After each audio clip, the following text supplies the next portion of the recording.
Labą dieną, su jumis Rokas Jarašius ir norėčiau pakalbėti apie įtampą versle.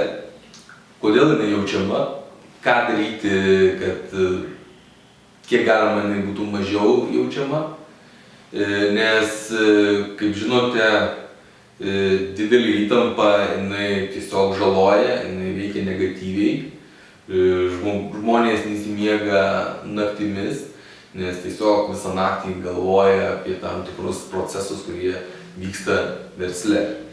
Ir įtampa tiesiog išvargina, taip žmogus netenka daugybės energijos ir ko pasekmė daug mažiau gali sukurti, nes tiesiog mažiau turi energijos. Įtampa, vienas dalykas, dėl ko atsiranda, tai yra tiesiog kažkuriam verslo kūrimo etape buvo padaryti netinkami žingsniai ir siela tuos žingsnius jaučia ir jaučia, kad už tuos netinkamus padarytus žingsnius ateina karma, tiesiog kuri negatyviai paveiks patį verslą. Tie žingsniai, tiesiog tie ėjimai, kuriant verslą, todėl jie netinkami, jie tiesiog buvo pasirinkti ne iš širdies. Ir ką tokiu atveju daryti?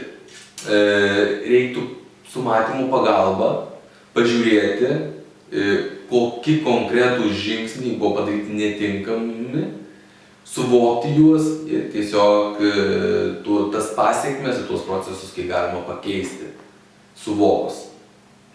Taip pat viena iš priežasčių, kodėl žmonės jaučia įtampą, tai yra per didelis įsižeminimas.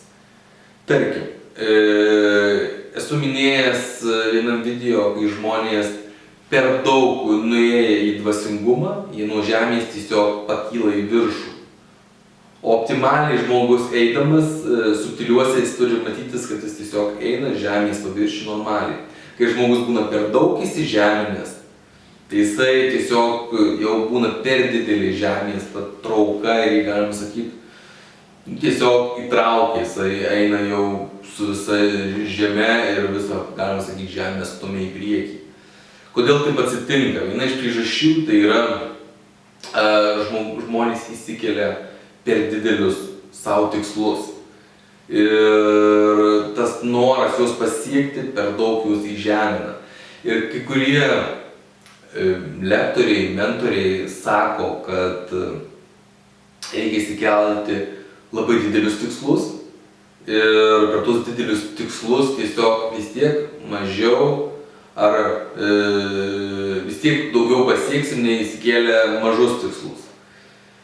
Tai iš tikrųjų yra klaida, nes įsivaizduokit, tarkim, didelis tikslas, kuris yra mums per didelis, jis gaunasi kaip blokas, į kurį mes atsiremiam ir tiesiog mes negalim jo įveikti, mes negalim peršokti, mes negalim jo apeiti, mes tiesiog bandom įeiti ir einam tiesiog į mūrinę sieną. Mes neįmanoma tiesiog mūrinės tos sienos praeiti, nes ta mūrinė siena yra per didelė.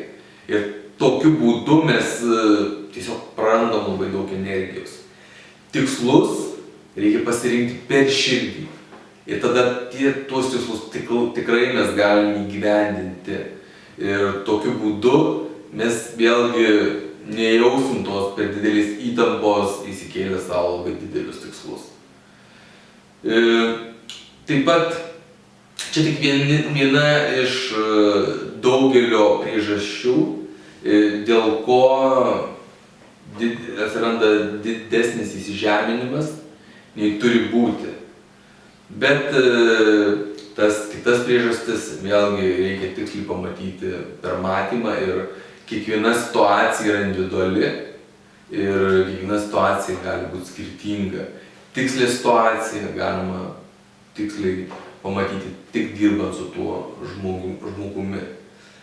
Taigi, šiandien tiek apie įtampą versle, būkit kiek reikia atsipalaidavę tame ir tuomet tikrai būsit sėkmingesni. Šiandien tiek, iki.